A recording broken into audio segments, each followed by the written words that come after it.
కావాలా ఈ జీవితం నీకు? అవసరమా ఈ జీవితం? చెప్పండి. ఈ జీవితంలో ఏముందండి? అధిక బలం ఉన్నా ఆ చివరి దినాల్లో ఉండేదేంటో తెలుసా? ఆయాసము, దుఃఖమే. ఇంకా విచిత్రమైన పరిస్థితి ఉంది కిందకి. ఇంకా నా ఊపిరి నా భార్యకు అసహ్యమట. ఎవరికట? నా ఊపిరి నా భార్యకే నచ్చడం లేదట. నువ్వు బాగా ఉన్నప్పుడు నిన్ను బాగా గౌరవిస్తుంది ఎవరు? మీ భార్య, కట్టుకున్నది. ఒక్కసారి నువ్వే మంచాన పడ్డావంటే ఈ ముసలోడు ఎప్పుడు తెస్తాడో అనేది ఎవరు? ఫస్ట్ భార్యే.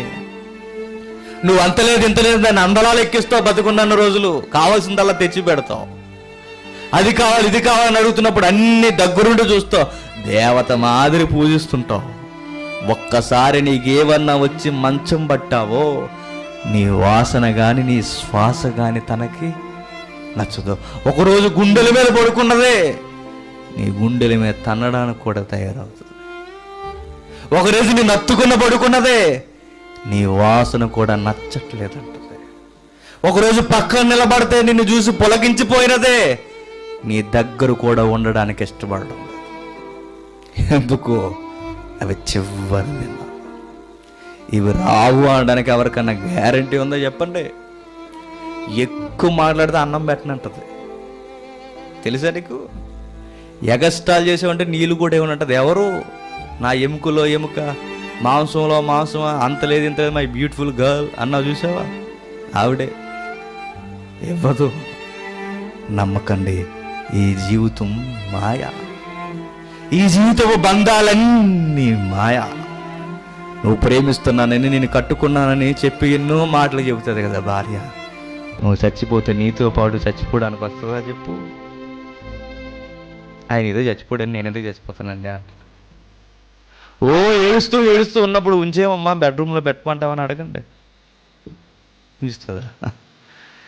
తీసుకెళ్ళిపోండి బాబు, నా దేవుడిని తీసుకెళ్ళిపోండి ఇక్కడి నుంచి. మరీ ఇంట్లో పెట్టుకుంటారా? అశుభనం కదా. దొంగ ప్రేమ, దొంగలు. మన చుట్టూ ఉన్న బంధాలన్నీ మాయా. నా దేవత అండి, అదండి, నా ఇంటి ఇల్లాలండి, నా ఇంటి దయ్యం అండి అని చెప్పాక చచ్చిన తర్వాత ఇంట్లో పెడతా అంటే ఊరుకుంటావా? తీసండి ఈ దయ్యాన్ని, ఇంక చాలు అంట. తీసేయండి చాలు. ఇదో జరిగింది, జరిగిపోయింది, దానికి జ్ఞాపకం చేసుకుని ఉంటుంది తప్ప జ్ఞాపకానికి ముందు పెట్టుకోలేరు. ఎందుకంటే ఒకవేళ ఎట్టుకుంటే కొన్ని రోజులకి మమ్మీకే తల్లి అయిపోతుంది. చూడగలవా దేహాన్ని?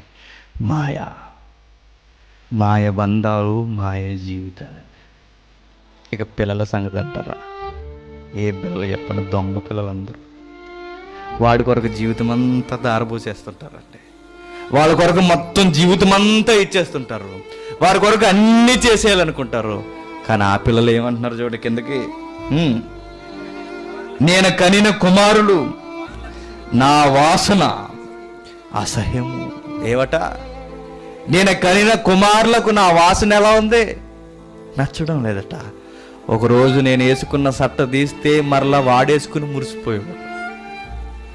ఒకరోజు నేను కట్టుకున్న బట్టలు చూసి వాడి మురిసిపోయేవాడు. కొంతమంది పిల్లలు నాన్న బట్టలు వాసన చూస్తుంటారు చూసారా? వాడికి ఇష్టం అది. ఆ తర్వాత నాన్న వృద్ధుడైపోయాడు అనుకోండి, వాళ్ళ నాన్న వాడికి ఎలా ఉన్నాడట? అసహ్యం కొడుతున్నాడట. నాన్న వాసన వస్తాడట. మరి వాడి కొరకే కదరా జీవితం అంతా ఇచ్చేసావు. వాడి కొరకే కదరా జీవితం అంతా దారబోసావు.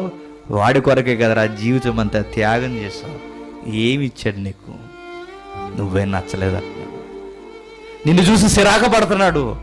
నువ్వు మంచం పడితే అసహించుకుంటున్నాడు. వద్దు మా నాన్న అంటున్నాడు.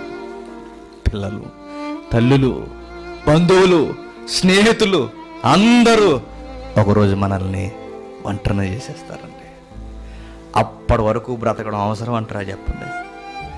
ఆ జీవితం వరకు ఉండడం అవసరం అంటారా చెప్పండి? నన్ను అడిగితే మంచి సావు ఏంటో తెలుసా? అన్ని బాగున్నప్పుడు చచ్చిపోవడమే మంచి సావు.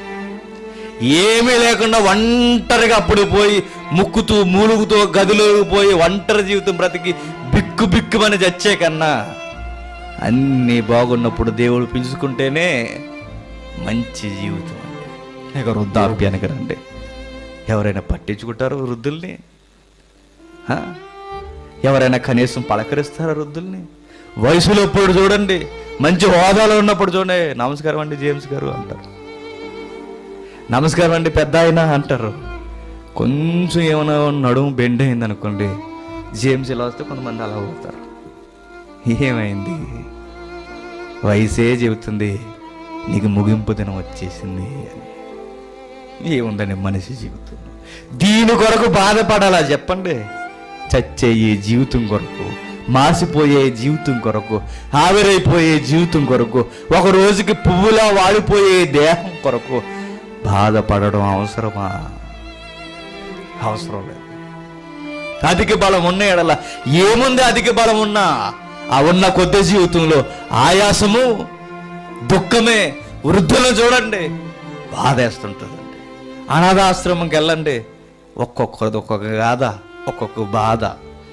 ఒక ముసలిదాన్ని చూసి ఏమ్మా ఇలా ఉన్నావు, ఏంటి నీ బాధ అని అడిగితే ఏం చెప్పమంటావయ్యా, ఆకలేస్తుంది కానీ తినలేను, తినాలనిపిస్తుంది కానీ తినలేను, ఎందుకంటే తింటే అరగదని భయం, దుఃఖం, ఆయాసం. ఏమ్మా ఇలా ఉన్నావా, ఎందుకు ఇంత విచారంగా ఉన్నావు అంటే నిద్ర పట్టడం లేదయ్యా. ఏముందండి మానవ జీవితంలో? వృద్ధాప్యం వరకు బ్రతికేద్దాం, ఏదో సాధించేద్దాం, నాకు నిండు ఆయుసు కావాలనుకుంటే ఏముంది అందులో? ఆనందం లేదు. భవంతుల మీద భవంతులు కట్టినా, ₹1,00,00,000 వెనక దాచుకున్నా, బెంజి గారు సృష్టించినోడు అయినా చివరికి గంజి తాగే పరిస్థితి ఒకరోజు వచ్చింది వాడికి కూడా. ఏం సాధించగలరు ఈ మానవ జీవితం? చావు మనతో సెలగాటం ఆడుతుంది, సరైన మనల్ని ఎక్కిరిస్తుంది. అరే నీ ఆయుస్సు నా చేతుల్లో ఉందరా.